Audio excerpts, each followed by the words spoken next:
least I had him beat on modern culture, and some of the most fun we had was seeing movies that he'd been too snobbish to bother with. Since Violet was supposed to be my assistant, I thought it was only fair that she should come up with her Saturday replacement, especially if she was going to drag me away from the shop, too. She wrinkled her nose. What about Alice? Don't you think she owes us a favor after we made Charlie fall in love with her? I could not believe that Violet was suggesting Alice owed us anything after her beloved had nearly ended up in jail for murder. Still, Alice was such a nice person, she might actually do it, if she wasn't already committed to working in the bookstore across the street on Saturday. I really need to hire another proper assistant. We both glanced toward the front window where I had taped a help wanted notice. I'd had the paper laminated, as I seemed to put it in the window so often. I'd put another notice up at the local grocer's, but so far there hadn't been any takers. The trouble was, a warm and cozy wool shop in Oxford was a wonderful place to work in the cold weather, but as I was learning, it wasn't so exciting when the weather turned warm. When I walked around Oxford and saw the flowers blooming, sending their scent into the air, and felt the sun on my face, I didn't relish being cooped up with woolen goods all day. I suspected that most people who might like a part-time job at Cardinal Wolsey's felt the same way.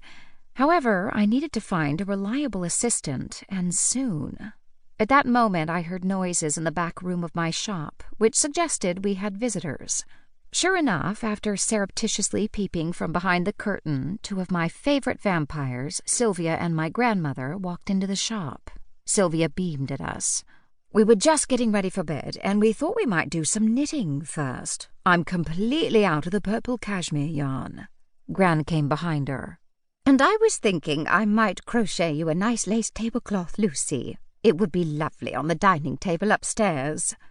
I couldn't believe my ears. You want to crochet a tablecloth? Won't that take forever? The minute I said the words, I could have bitten my tongue. She sighed and said, I hope so. Ouch. To cover my blunder, I rushed forward and said, This ecru cotton is new. I think it would give a look of antique lace. She brightened immediately. Gran always loved to stay on top of new products in the store she used to own.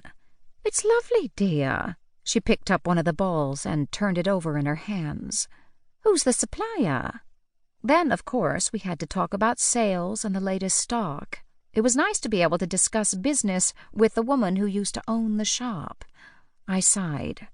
My biggest problem right now is that I need an assistant. Violet wants me to go to the village fête at Moreton-under-Wychwood on Saturday, but I don't think I can go. I've got no one to watch Cardinal Wolsey's.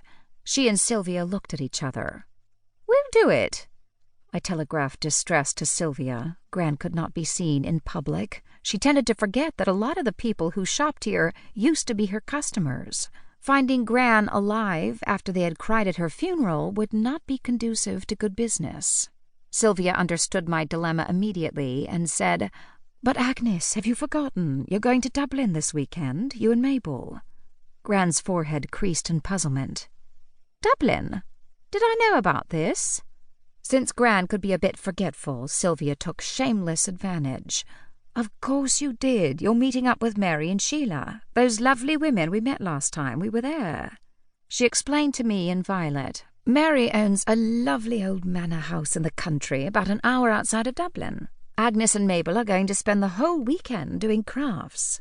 As my grandmother was still looking confused, she said, Agnes, why don't you take along some of this lovely cotton and demonstrate to everyone how to make lace? I bet some of them don't know how. Gran brightened immediately. What a good idea! I do miss teaching my classes. When they'd gathered their supplies, Sylvia came close to me and whispered, Now I've got to scramble about and put together a crafts weekend in Dublin, and talk Mabel into going. I thanked her in an equally soft voice. Then she said, Why don't you ask Clara to run the shop for you? She's very good. So long as she naps the night before, she should be all right for the day. I agreed that this was a good idea, but I still felt I needed a proper assistant, one who wasn't going to yawn all through the day.